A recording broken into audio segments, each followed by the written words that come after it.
इन्हीं के वंश में प्राचीन बने हुए। ये यज्ञ करते थे तो यज्ञ में पशुओं की बलि दिया करते थे महाराज। एक दिन नारद जी समझाने आए, बोले तुमने इतने पाप कर दिए हैं। बोले ऊपर देखो। ऊपर देखा तो जितने जानवरों की बलि दी थी महाराज, वो सब ऊपर से देख रहे हैं कि ये राजा कब आए और हम इसे कब खाएं। डर गया राजा। बोले ये क्या है महाराज? बोले तुम्हारा इंतजार कर रहे हैं कि तुम कब ऊपर आओगे और कब हम तुम्हें खाएंगे महाराज। राजा को समझ नहीं आया महाराज। तब उन्होंने पुरंजन उपाख्यान सुनाया। बोले दो मित्र हैं, एक का नाम है अभिज्ञात और दूसरे का पुरंजन। दोनों मित्र हैं। मित्र ने मित्र से कहा कि मित्र मैं शहर घूम कर आता हूं।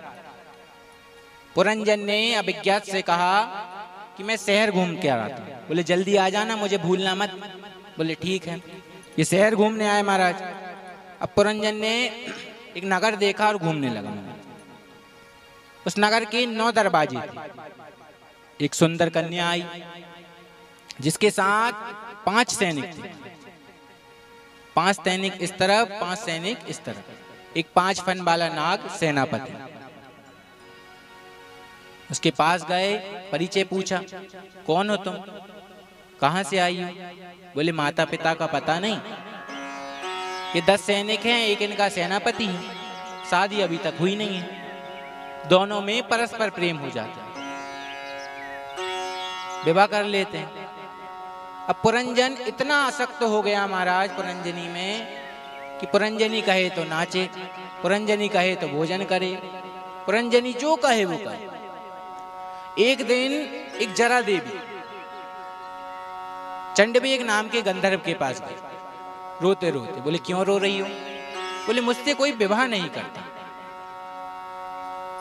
बोले मुझसे कोई विवाह नहीं करता। तो अपना एक भाई वो उनको दे देता है और 720 सैनिक दे देता है। बोले जाओ, जो तुम्हें पसंद आए उन पर आक्रमण करना और उससे शादी कर लेना। बोले ठीक है महाराज, जो तुम्हें पसंद है। आ जाते हैं महाराज।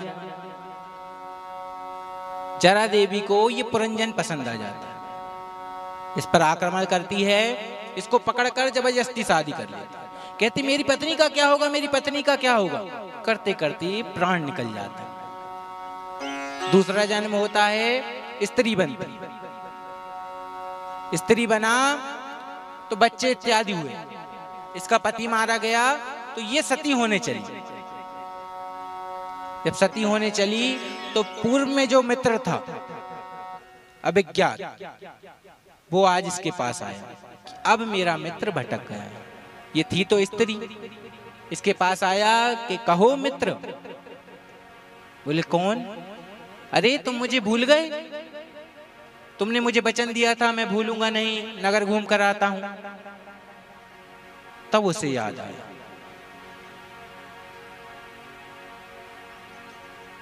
तब उसे याद आया और अभिज्ञात पुरंजन को लेकर वापस चले जाते। नारद जी कहते हैं कुछ समझ में आया? बोले नहीं आया। आपको भी कुछ समझ में आया? नहीं आया। नारद जी कहते हैं अब समझो। पुरंजन कौन है? बोले पुरंजन यानी हम। और अभिज्ञात कौन है? बोले भगवान। भगवान और हमारी मैत्री है, मित्र हैं। अभिज्ञात यानी जो सब जानता हो, जिन्हें सब ज्ञात हो, वो अभिज्ञात है। और पुरंजन यानी हम इस 84 लाख योनि में भटक रहे हैं। 9 दरवाजे वाला एक महल है, एक नगर है, वो है हमारा शरीर।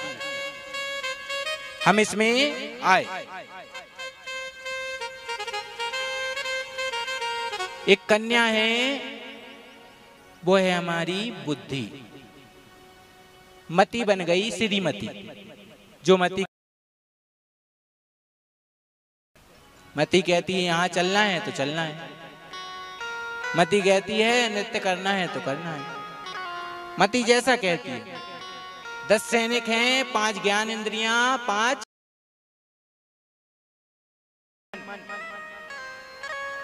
मन जो चाहे वो करा ले। ये सेनापति। जरा देवी मतलब बुढ़ापा, सबका आना है, कोई ऐसा नहीं जिसका बुढ़ापा नहीं है। हाँ पहले चले जाएं वो अलग बात है, लेकिन ऐसा कोई नहीं जो जी रहा है और बुढ़ापा ना आए महाराज। युवा तो सब रहना चाहते हैं कि हमेशा हम जवान रहें, लेकिन जरा देवी जब पकड़ लेती। और सैनिक कौन है? दिन और रात, जो कि पल पल बीते जा रहे हैं, जीवन का कोई भरोसा नहीं।